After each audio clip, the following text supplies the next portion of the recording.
नमस्कार, एनडीटीवी राजस्थान देख रहे हैं आप। मैं हूं आपके साथ शिवानी मिश्रा। हनुमानगढ़ जिले के भादरा क्षेत्र के कई गांवों में करीब 2 महीने से एक अज्ञात रोग की वजह से पशुओं की मौत का आंकड़ा लगातार बढ़ता जा रहा है।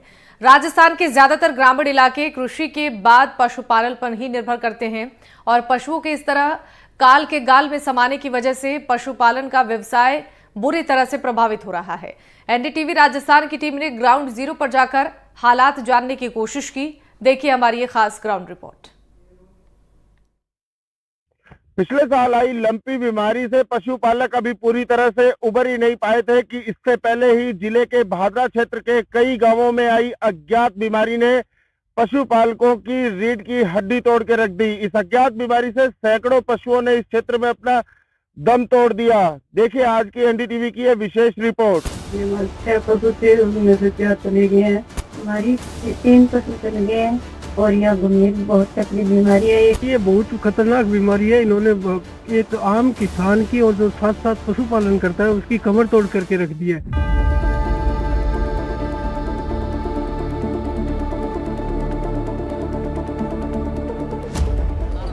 किसी अनजाने रोग से पशुओं की मौत ने ग्रामीणों को काफी परेशान कर दिया है।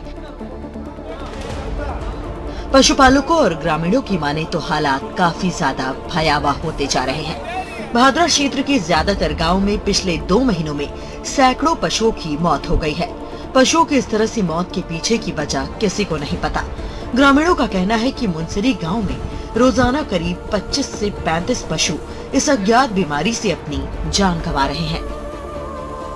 इस दौरान गांव के ही एक पशुपालक परिवार ने बताया कि उनके 6 दुधारू पशु अभी तक इस अनजान बीमारी के चलते अपनी जान गंवा चुके हैं। पहले ये परिवार पशुपालन कर गांव में दूध बेचता था, अब वो खुद अपने लिए पड़ोस से दूध खरीदने को मजबूर है। भादरा क्षेत्र के अंदर अज्ञात बीमारी से हो रही पशुओं की लगातार मौत पशुपालकों के लिए न सिर्फ एक बड़ी भय का विषय बनता जा रहा है, बल्कि ग्रामीण जो परिवार है उनको भी तोड़ दिया है। क्योंकि पशुपालकों के परिवार में जो इनके दुधारू पशु है वो भी परिवार के सदस्य की तरह माने जाते हैं और उनके साथ भी वही प्रेम इन पशुपालकों का रहता है जो घर के किसी आम सदस्य के साथ रहता है। मेरे साथ एक परिवार है जिन्होंने इसी बीमारी के चलते अपने 6 में से 4 पशुओं को खो दिया है और ये महिला है जो इन पशुओं को पालती है, सेवा करती है। आप बताएं कितने आपके पशुओं की मौत हुई है और क्या हालात है? ये हमारे 6 पशु थे, उनमें से 4 चले गए हैं। क्या कारण रहे? ये गंभीर बीमारी आ रही है, इसके कारण ये पशु जा रहे हैं। इस बीमारी का कोई पता नहीं चल रहा है। विभाग की तरफ से कोई आया हो, डॉक्टर आया हो, कोई जांच की हो, कोई निरीक्षण किया हो, कोई सैंपल लिया हो? जी नहीं, विभाग का कोई अधिकारी नहीं आए हैं। कितना बड़ा नुकसान मानते हैं आप इसको? ये अभी इनकी जो मनस्थिति है वो काफी ये अंदर से रुआसी महसूस कर रही है। ये पूरे खुल के बोल भी नहीं पा रही है किस तरह समस्या है। एक महिला और भी है, इनसे बात करते हैं। आप बताएं क्या समस्या है, कितनी परेशानी हो रही है आप लोगों को? हमारी 3 पशु चले गए हैं और यह गंभीर बहुत तकलीफ बीमारी है। एक तो दूध दे रही बहुत ही 12 लीटर, तो भी इसके दूध भी नहीं है, वह 10 दिनों से बीमार है। ये देख सकते हैं साफ तौर पे दूध देने के बावजूद भी ये लोग दूध का उपभोग करने में खुद को सशंकित महसूस कर रहे हैं। क्योंकि जिस तरह की बीमारी फैल रही है उससे आसपास जो पशुपालक है वे भी परेशान है और जो दूध का उपयोग करने वाले परिवार है वो भी डर के माहौल के अंदर उस दूध का उपयोग नहीं कर पा रहे हैं। आप बताएं कितनी बड़ी बीमारी है और कितने पशुओं की इस क्षेत्र के अंदर मौत हुई है? जी ये बहुत खतरनाक बीमारी है। इन्होंने एक आम किसान की और जो साथ साथ पशुपालन करता है उसकी कमर तोड़ करके रख दी है। अब जो ये सामने आप देख रहे हैं, जो ये पशुओं की जिसे खार या हमारी भाषा में इसे ये देखो, इनका पशु का पूरा खा ये खाली हो गया है। अब हमें इससे नोरे में आने के लिए बजाय जब भी आते हैं तो हमें व्यवस्था महसूस होता है।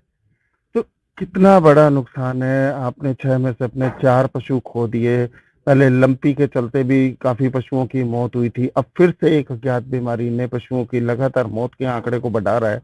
क्या लगता है आपको? ये जी पशु के कहने के लिए अब हमारे पास नहीं कोई शब्द है। ये ऊपर वाला ही नहीं सुन रहा है, नहीं ये सरकार सुन रही है। पशुपालक की इतनी दयनीय स्थिति हो चुकी है कि वो एक पशु लगभग 1 लाख से ऊपर का पशु होता है, लेकिन एक घर में 4 पशुओं का जाना, 4 लाख की, मुझे नहीं लगता कि ऐसी यहाँ पर बिरानी एरिया में कोई आय होगी जिससे कि पशुपालक दोबारा कोई पशु बांध सके। इससे सबसे बड़ी बात यह है कि यहाँ पर तो ये पशुपालन विभाग के जो डॉक्टर आ रहे हैं, भी इन पशुओं का लक्षण मुख्य होता है कि इनके मुंह में छाले होना, लेकिन पशुपालन विभाग के पास छाले का हम ज्यादा से ज्यादा ये आम भाषा में भी बोले तो उसके लिए होती है गिल्सरीन, वो भी ये पशुपालन विभाग हमें उपलब्ध नहीं करा रहा है। सबसे बड़ी समस्या ये है। बात करें पशुपालन विभाग की तो आपने लापरवाही और उसकी जो कार्यशैली है उसको लेकर आपने कई गंभीर सवाल उठाए, लेकिन बात करें सामान्य प्रशासन की, एसडीएम, कलेक्टर, एडीएम, किसी ने आके इस गांव में सुध ली? जी नहीं, ऐसा किसी भी प्रशासनिक अधिकारी द्वारा यहाँ पर कोई भी नहीं पहुंचा है। यहाँ पर 2 महीने से लगभग पशुओं की मौत हो रही है, नहीं तो उनको किसी अच्छी तरह से उनका अंतिम संस्कार किया गया है। वो खुले में पड़े, उनसे बहुत ज्यादा बदबू आ रहा है, उनकी हो सकता है उन विषाणुओं के द्वारा दूसरे पशुओं को भी नुकसान होने का यही एक मुख्य कारण भी हो सकता है। नहीं तो यहाँ पर कोई एसडीएम आया है, नहीं तहसीलदार आया है, यानी यहाँ तक सबसे गांव का छोटा से छोटा अधिकारी एक पटवारी होता है, वो गांव के लिए तो एक जिला कलेक्टर के बराबर है, लेकिन वो भी नहीं आ रहे गाँव में। निश्चित तौर पर जिस तरह से ग्रामीण ये जो परिवार है, इस परिवार ने अपनी व्यथा बताई, ये लोग जो पहले पूरे गांव को दूध दे रहे थे, अब ये खुद के जो दुधारू पशु है उनका दूध को उपयोग करने में भी शंका महसूस कर रहे हैं। आप बताएं, जो लगातार मौतें हो रही है, आप लोग अब दूध का अरेंजमेंट कहाँ से कर रहे हैं? पड़ोसियों के घर से कर रहे हैं। साहब अभी दूध नहीं दे रही है, तो वहाँ से क्या खरीद के लाते हैं? खरीद के लाते हैं। जिस तरह से गांवों के अंदर दूध और दही जो था ये भरपूर मात्रा में मिलता है, लेकिन इस बीमारी के आने के बाद जिस तरह से पशुओं की मौत होनी शुरू हुई है, तो दूध और दही की जो उपलब्धता है उसमें कितनी कमी देखने को मिल रही है? बहुत सी कमी देखने को मिल रही है। रो रो के टाइम पास कर रहे हैं। इस पूरे मामले की जानकारी के लिए हमारी टीम गांव के लोगों के बीच पहुंची। यहाँ हमने लोगों से बात करके इस बारे में जानने की कोशिश की। गांव में हमें ग्रामीणों में पशुपालन विभाग और प्रशासन के खिलाफ आक्रोश साफ नजर आया। ग्रामीणों का आरोप है कि जनवरी से अब तक अकेले मुनसरी गांव में 500 से ज्यादा पशुओं की मौत हो चुकी है और अभी भी मौत का आंकड़ा लगातार बढ़ता ही जा रहा है। लोगों का कहना है कि पशुपालन विभाग को इसकी सूचना पहले ही दे दी गई थी, लेकिन अब डॉक्टरों ने पशुओं को दवा देना शुरू किया है, जब नुकसान काफी ज्यादा हो गया है। अगर समय रहते इलाज शुरू हो जाता तो पशुओं की मौत के लगातार बढ़ते आंकड़े कम किए जा सकते थे। हनुमानगढ़ जिले के भादरा क्षेत्र के गांव मुनसरी में भी मौजूद हूँ, जहां पे पशुपालक एक अनजान बीमारी से लगातार खौफ के साए में है। पिछले लगभग 2 महीनों में इस गांव के अंदर लगभग 200 के आसपास चौपायों ने दम तोड़ दिया। लगातार जो पशुओं की मौत का आंकड़ा है उसमें इजाफा होता जा रहा है। इसके चलते गांव के अंदर भय के साथ साथ एक चिंता का माहौल लगातार बना हुआ है, क्योंकि पिछले वर्ष लंपी ने इस क्षेत्र के अंदर जानवरों पर खूब कहर बरपाया था, जिसके चलते कई गांवों के अंदर चौपाए बिल्कुल समाप्त हो गए थे और दूध किसानी के साथ पशुपालकों की एक बड़ी आय का हिस्सा है। लेकिन इसके बावजूद जो ये अनजान बीमारी है, जिसके चलते लगातार पशुओं की मौत होती जा रही है और पशुपालन विभाग के जो चिकित्सकों पर लगातार यह आरोप लग रहा है कि वो अभी तक इस बीमारी का ये पता नहीं लग पाया कि जो पशुओं की लगातार मौत हो रही है उसके कारण क्या है। मेरे साथ यहाँ पे बड़ी संख्या में ग्रामीण मौजूद है। मैं गांव के बिल्कुल बीचों बीच मौजूद हूँ। यहाँ पर बड़ी संख्या के अंदर ग्रामीण मौजूद है। इनसे बात करते हैं क्या कुछ कारण है। आप बताएं, कितने पशुओं की मौत हुई है और क्या कारण बताए जा रहे हैं? जी, मेरे 6 पशुओं की मौत है, 4 मेरे खुद के और 2 मेरे भाई के हैं जी। क्या कारण क्या लगता है आपको? जी, कारण का तो हम क्या बता सकते हैं, लेकिन पशु के मरने से पहले उसके मुंह में झाग आते हैं, उसका हार्ट चलना पीना बंद कर देता है जी। क्षेत्र में अगर बात करें तो कितने पशुओं की लगभग मौत हुई है और कारण क्या रहे? पशु के किस तरह की स्थिति रहती है, विभाग क्या कहता है? जी, इसमें पशुओं के मरने की संख्या के बारे में कहना एक दुर्भाग्यपूर्ण है। इतनी संख्या में पशुओं का मरना मुझे नहीं लगता कि कोई भी साधारण बीमारी होगी।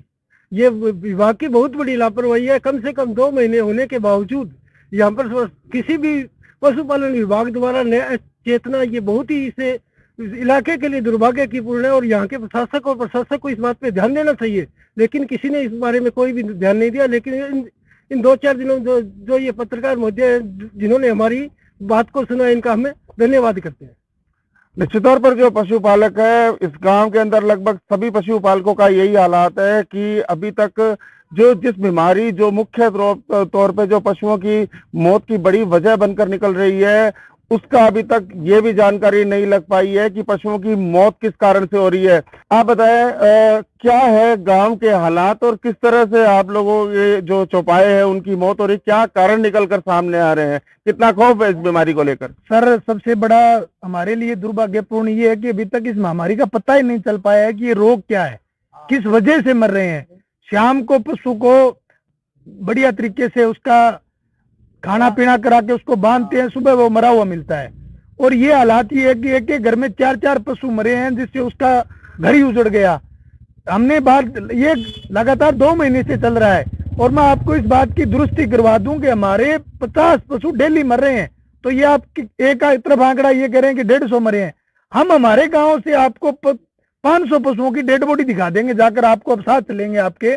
ये प्रशासन पूर्ण रूप से ऊपर उच्च अधिकारियों को यहाँ के गुमराह कर रहा है, ओरिजिनल रिपोर्ट नहीं दे रहा। हम लगातार मांग कर रहे हैं, हम आपसे भी चैनल के माध्यम से राजस्थान सरकार से मांग करते हैं कि पहले तो इस महामारी का पता लगाया जाए कि बीमारी क्या है। दूसरी बात, हमें इसका कमेटी बनाकर हमें पूर्ण रूप से ग्रामीणों को, गरीब घरों को जिनके भविष्य उजड़ गया, उनको मुआवजा दिलवाया जाए। हम आपके चैनल से राजस्थान के मुख्यमंत्री महोदय से निवेदन करते हैं कि इसका पूर्ण रूप से हमें मुआवजा दिलाए ताकि इनका इस घटना से थोड़ा भरपूर रूप से उभर कर आए और हमें दोबारा इसका प्रक्रिया हमारी रूटीन में चालू हो, मुआवजा प्राप्त हो हमें, तो ताकि गरीब लोगों का आशियाना जो उजड़ रहा है वो दोबारा बसाया जा सके। कुछ और भी साथी मौजूद है, इनसे बात करते हैं। आप बताएं क्या स्थिति है गांव के अंदर? आंकड़ी बहुत नाजुक है सर। कभी देखो सरकारी तो आंकड़े तो 3 गाँव में 250 बता रहे हैं और हमारे गाँव में लगभग 25-30 के आंकड़े डेली मर रहे हैं। और आप ऐसी नहीं है कि हम पत्रकार महोदय सभी को जाके दिखाए हैं और वही बार बार कर रहे हैं कवरेज। आपको अड्डारोड़ी हमारे जंगलाइत बोलते हैं, उसमें जाके आप दिखाएंगे, आपको दिखाएंगे वहां पर मौजूदा देखना जेसीबी लगी हुई है 2 दिन से, उसको बुराई कर रही है क्यों उसके बाहर फैल रहा है, उसकी बदबू आकर गाँव में फैल रहा है, उसके बहुत ही स्थिति है। और हमारे डॉक्टर साहब है, टीम आई है, 2 दिनों से आई है टीम। पूरे गांव में तो ऐसे एक दिन में कवरेज हो ही नहीं सकती, उसको बार बार ले रहे हैं। कोई यहाँ पर हो गया तो ये समझा आता है, वही आता है, बार बार आगे। ये पशु आज है मेरे बड़े बाबा जी के, ताऊ जी के, उसके आग चलिए मेरे मोहल्ले में 5 चलेगी आज में, मेरे पड़ोस में मेरे घर एक बच्ची है वो बीमार है, वो 4 दिन हो गए, सुधार नहीं हो रहा है। कुछ मतलब बार बार कहने मतलब दवाई कोई ट्रीटमेंट नहीं चल रहा है। सभी प्राइवेट मेडिकलों से ले आ रहे हैं, सरकारी से आ रहे हैं, वो फिर भी कोई उपाय नहीं हो रहा है, बार बार करने के बाद। सरकारी पशुपालन विभाग जो है उसकी कोई टीम, उससे कोई दवाइयाँ, वैक्सीनेशन, उससे कोई आराम मिला हो? 2 दिन में आई है पशुपालन की टीम, तो 2 दिनों से आई है। और अभी तो 20-25 डॉक्टर भी आए हुए हैं और भी LS से भी आए हुए हैं, उसको बार बार कहने के बाद भी। और एक कौशिक जी है, मैं तो जानता नहीं हूँ, उसकी लापरवाही है, डॉक्टर के अधिकारी है, नोडल अधिकारी है, उसकी भी कमजोरी है बार बार में। निश्चित तौर पर जो ग्रामीण है इन्होंने एक बड़ी बात कही है कि जो पशुपालन विभाग है उसकी निष्क्रियता के चलते जो पशुओं की जो मौत का आंकड़ा है उसमें लगातार इजाफा हो रहा है। हालांकि जो पशुपालन की विभाग की टीम है, ग्रामीणों का कहना है कि 2 दिन से वो गांवों के अंदर सक्रिय हो रही है, लेकिन इसको अगर समय रहते सक्रिय होती तो शायद पशुओं के जो आंकड़ा है मौत का उसके अंदर कमी भी लाई जा सकती थी। कुछ और भी साथी मौजूद है, इनसे बात करते हैं क्या कुछ इसमें समस्या है। आप बताएं कि ग्रामीणों के अंदर, ग्रामीण अंचल के अंदर जिस तरह से पशुओं की लगातार मौत हो रही, क्या कारण नजर आ रहा है और क्या स्थिति है अभी की? इसमें जी कारण हम कुछ भी कहें, इसमें सबसे पहले चिकित्सा विभाग के जो बड़े अधिकारी है उनकी कमी है, उनको समय रहते अवगत करा दिया गया। और प्रशासन द्वारा अभी तक गांव में आकर के पशुपालकों को कोई तरह की सांत्वना नहीं दी गई है। जैसे प्रशासन का अधिकारी हमारे भादरा SDM बैठता है तो SDM का भी गांव में आना चाहिए थे।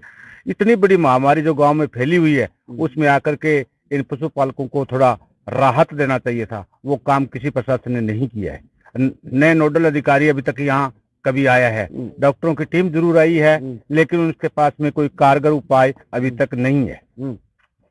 क्या लगता है आपको कि क्या प्रशासनिक स्तर पर कुछ फेलियर रहा है, पशुपालन विभाग का फेलियर रहा है? जिस तरह से सरकार लगातार दावे करती है ग्रामीण अंचल तक राहत प्रदान करने की। तो इस बीमारी से किस तरह से पशुओं की मौत हो रही है और जो विभाग है उसकी कितनी बड़ी निष्क्रियता रही, कितने समय से आप लोग अवगत करवा रहे हैं? देखो साहब, इसमें आप कहें प्रशासन की और सरकार की भी फेलियर है। उन्होंने एक जो टीम बनाई है, जो चिकित्सा विभाग की टीम है, जो 1962 पर फोन करने पर वो टीम तुरंत पहुंची है, उनका वो नंबर ही गलत है। पहली बात तो ये है, सरकार का ये फेलियर है पहला। और प्रशासन का ये फेलियर है कि एसडीएम ने आज तक कोई संज्ञान नहीं लिया। मुंसरी गांव में आकर के हम किसी प्रकार की कोई दुविधा है ग्रामवासियों से मुलाकात करें। तीसरा, जो ये चिकित्सा विभाग है उसका नोडल अधिकारी बता रहे हैं, कोई हिसार का बता रहे हैं, कोई कहीं का बता रहे हैं, उसका तो बिल्कुल ही फेलियर है। वो कभी आज तक हमारे गांव में नहीं आया है, नहीं आकर के उसने हमसे बातचीत की, नहीं हमारा वो फोन उठाता। आप बताएं किस तरह की स्थितियां हैं इस गांव की और अन्य क्षेत्र के गांवों की? जी मनीष जी, मैं आपको बताना चाहूंगा कि पिछले 2 महीने में भादरा विधानसभा क्षेत्र में 1000 से अधिक पशुओं की मौत हो चुकी है। चाहे मुंसरी का हो, चाहे सूरजपुरा को, चाहे गढ़ड़ा को, चाहे भानगढ़ को, चाहे अमरपुरा को, इन गाँव में 1000 से ऊपर मौत हो चुकी है। इसमें कहीं न कहीं कहे तो चिकित्सा विभाग की, पशुपालन विभाग की बड़ी लापरवाही कह सकते हैं। हमारी जो नोडल अधिकारी संजीव कौशिक से बात हुई थी, उन्होंने ये कहा कि उन्हें 18 तारीख को इस बात की सूचना मिली है। इसके बाद में उन्होंने 2 डॉक्टरों की टीम बनाई है जो घर घर जाकर वैक्सीन करी है। अभी जैसा कि मालूम हुआ है कि वैक्सीन के बाद जिन पशुओं को वैक्सीन हो गई है वो पशु अभी ठीक ठाक है, बाकी जिनको जो बीमार थे उनकी लगातार मौत होती जा रही है। जी, पशुपालन विभाग दावा कर रहा था कि यह खुरपक्का और मुंह पक्का जैसी बीमारी है और उसके चलते इन्फेक्शन जो फेफड़े में जा रहा है उसके चलते मौत हो रही है। ग्रामीणों का क्या कहना है और जो वास्तु स्थिति है वो क्या है? ग्रामीणों ने जिस प्रकार सूरजपुरा के ग्रामीणों ने बताया कि पशुपालन विभाग ने हिसार व जयपुर में इसका सैंपल भी भेजा है। सैंपल भेजने के बाद में भी अभी तक ये मालूम नहीं हो पाया कि ये आखिर बीमारी क्या है जिसकी वजह से पशुओं की लगातार मौत हो रही है। इस पूरे मामले की जानकारी मिलने के बाद भादरा के पूर्व विधायक बलवान पूनिया ने मुंसरी पहुंचकर लोगों से बातचीत की। इस दौरान ग्रामीणों से बातचीत करते हुए पूर्व विधायक पूनिया ने अज्ञात बीमारी के चलते हुए नुकसान की जल्द ही भरपाई करने के लिए प्रयास करने की भी बात कही। भादरा क्षेत्र में लगातार हो रही अज्ञात बीमारी से पशुओं की मौत के मामले में अब जो ग्रामीण है उनके अंदर रोष साफ तौर पे देखा जा सकता है। जो सरकारी और ग्रामीणों का जो आंकड़ा है उसमें कई गुना तक फर्क अब आंकड़ों की पोल खोल रहा है। लंपी से पहले ही बुरी तरह से टूटे पशुपालक अब इस अज्ञात बीमारी के चलते काफी खौफजदा नजर आ रहे हैं। भादरा क्षेत्र के पूर्व विधायक बलवान पूनिया गांव के हालात जानने पहुंचे हैं, इनसे बात करते हैं। बलवान जी, आप बताएं किस तरह की स्थितियां आपने देखी और क्या लग रहा है आपको? हमारे यहाँ खेती के साथ दूसरा मुख्य धंधा किसानों का पशुपालन का है। पशुपालन में लोगों के आजीविका चलती है। आज ये मुंसरी गांव के अकेले की बात करें तो यहाँ 500 के करीब पशु हताहत हुए हैं, जिससे गाय और भैंस दोनों हुए। यहाँ तक कि भेड़ और बकरियों में भी नुकसान हुआ है। करीब 2.5-3 करोड़ रुपए का पशुपालन में नुकसान हुआ है। हमारी राज्य सरकार से मांग है कि पहले 1 महीने पहले सूरजपुरा गांव है हमारी कॉन्स्टिट्यूंसी में, सूरजपुरा और गढ़ड़ा गांव दोनों में पशुओं की मौत हुई थी। अब ये मुंसरी है, अगला गांव कौन सा होगा उस पर रोकथाम लगाई जाए। इस गांव में भी पूरी टीम आकर के रोकथाम लगाए। जरूरी नहीं यहाँ का पशुपालन विभाग ही काम करे, आप बीकानेर से टीम बुलाइए, जयपुर से बुलाइए, कहीं से बुलाइए। और जिस किसान के पशु एक्सपायर हुए हैं, हताहत हुए हैं, उसको राज्य की सरकार फौरन रूप से मुआवजे की घोषणा करे, तब तो किसान की कोई मदद हो सकती है, नहीं तो घड़ियाली आंसू बहाने का कोई मतलब नहीं निकलता। बलवान जी, एक बड़ा सवाल खड़ा होता है, आप कह रहे हैं मुआवजा दे, जबकि सरकार की बात करें तो स्थानीय प्रशासन के जो उपखंड क्षेत्र का प्रशासन है या जो जिला स्तरीय प्रशासन है उन तक ने अभी तक इनकी सुध नहीं ली। लगातार जो ग्रामीण है इस बात से आक्रोशित है कि पशुपालन विभाग का सिर्फ एक डॉक्टर जो इनको पूरी तरह से संभाल रहा है, जबकि वो भी 2 ही दिन से शुरू हुआ है। ऐसे में प्रशासन को किस तरह से देखते हैं? और आप बात कर रहे हैं बीकानेर से टीम के आने की, जबकि जिला मुख्यालय से यहाँ तक लोग नहीं पहुंचे। मुझे याद है जब लंपी आई थी, पशुओं में जब लंपी आई थी, हम गांव गए थे, मैं एमएलए था उसमें। मुझे याद है कि छोटाडा गांव में ये ऐसी बीमारी आई थी। हमने बीकानेर से टीम बुलाई, 7 दिन टीम ने कैंप करा, पूरे गांव के पशुओं का टीकाकरण करा, और जब तक लास्ट पशु ठीक नहीं हो गया तब तक वो टीम वही उसी गांव में रही। आज उसी तरीके की संवेदनशीलता की जरूरत है। अगर एसडीएम यहाँ नहीं पहुंचा है, अगर यहाँ कलेक्टर नहीं पहुंचा है, तो मैं समझता हूँ किसी गांव को कोई सरकार 2.5 से 3 करोड़ रुपए, 5 करोड़ रुपए की मदद नहीं कर सकती। जो नुकसान हुआ है उसका भरपाई करे। ये मदद इसी तरीके से हो सकती है कि फौरन टीम बुलाएं, और टीम चाहे बीकानेर से बुलानी पड़े, जयपुर से बुलानी पड़े, चाहे गुजरात से टीम बुलानी पड़े, टीम बुलाएं और डबल इंजन की सरकार किसानों को बचाए। सरकारी आंकड़ा कह रहा है कि आज तक जो इस क्षेत्र के अंदर जो गांवों में पशुओं की मौत हुई है वो आंकड़ा 170 का है, जबकि ग्रामीण कुछ और ही कहानी बता रहे हैं। क्या लगता है आपको मौका जो देख के? जिसका पशु गया है ना, उसको इस पीड़ा का पता है। हो सकता है सरकारी आंकड़े जैसे आप बता रहे हो कि डॉक्टरों की टीम 3 दिन से 4 दिन से यहाँ काम कर रही, हो सकता है वो तब तक लोगों को पता ही नहीं चला हो कि बीमारी से पशु मर रहे हैं। घर घर जाकर के पता करने से ही पता चलेगा कि एक्चुअल में कितने पशु। अब गांव के सरपंच साहब खड़े हैं और लोग खड़े हैं, नौजवान खड़े हैं, ये बता रहे हैं, कोई बात झूठी थोड़ी हो सकती है। हो सकता है 10-20 का आंकड़ा कम ज्यादा हो, लेकिन जो समाचार पिछले 3 दिन से मिल रहे हैं। कल हमारे किसान सभा के साथियों ने प्रशासन को ज्ञापन भी दिया था, जब सड़क पर रोष मार्च था तो ज्ञापन भी दिया था कि तुरंत प्रभाव से टीम बुला करके पशुओं की इस बीमारी का रोकथाम करें। रोकथाम ही हो सकता है, अब रोकथाम करें, रोकथाम करके जो पशु हताहत हो उसका मुआवजा दें। गांव में नियुक्त वेटरनरी डॉक्टर मुकद्दर अली का कहना है कि विभागीय आंकड़ों के मुताबिक गांव में कुल पशुओं की संख्या 2200 है, जिनमें से 1500 पशुओं का टीकाकरण किया जा चुका है और करीब 170 पशुओं की मौत हुई है। डॉक्टर के मुताबिक स्थिति अभी नियंत्रण में है और जैसे जैसे टीकाकरण किया जा रहा है, पशुओं के मौत के नए मामले सामने आने कम हुए हैं। इसके साथ ही इस बीमारी का पता लगाने की भी कोशिश की जा रही है। बता दें कि पशु संख्या गांव की 2200 है टोटल, जो पशु गणना के आंकड़ों के अनुसार। आज तक हमने 1500 पशुओं का टीकाकरण कर दिया है। उसके अलावा आसपास की ढाणियाँ भी बाकी है, उसमें भी होना है, और 200-250 पशु गौशाला के अंदर भी है। उसके हिसाब से अब आज हमने लगभग 100 पशुओं का ट्रीटमेंट किया है, वो अलग ट्रीटमेंट है। टोटल हमारे जो हमने सर्वे किया है घर घर जाके, उस हिसाब से आज टोटल डेथ, आज की डेथ है 16 और टोटल मिला के 170 या 175 दिन डेथ हो रही है। सैंपल ले लिया आपने? बीमारी सैंपल हमने 22 तारीख को जिला रोग निदान प्रयोगशाला मानगढ़ से टीम आई थी। उन्होंने यानी कि उनकी लंग्स के सैंपल लिए थे, फिर उनके ABST टेस्ट कराया था, वहाँ से एक एंटीबायोटिक सेंसिटिव आई है, वो उसका लगातार से इलाज चल रहा है उसका। तो देखा आपने कि इस क्षेत्र के अंदर किस तरह से सैकड़ों पशुओं ने अपनी जान गंवा दी इस अज्ञात बीमारी के चलते, और पशुपालकों की सुध लेने वाला कोई नहीं है। पशुपालकों का साफ तौर पे कहना है कि सामान्य प्रशासन और पशुपालन विभाग अगर समय से उनकी ओर गौर कर लेता तो शायद पशुओं की मौत का आंकड़ा इतना बड़ा नहीं होता। वही पूर्व विधायक ने कहा है कि इन पशुपालकों को राहत देने के लिए वे अगर किसी भी तरह के आंदोलन और प्रदर्शन से पीछे नहीं हटेंगे, चाहे उसके लिए सरकार के साथ उन्हें अड़ना भी पड़े। अब देखने वाली बात ये होगी कि अपने सैकड़ों पशुओं को खोने वाले पशुपालकों को सरकार कब तक सकारात्मक रुख अपनाकर इन्हें राहत प्रदान कर पाती है मुआवजे के रूप में। NDTV के लिए मनीष शर्मा, हनुमानगढ़।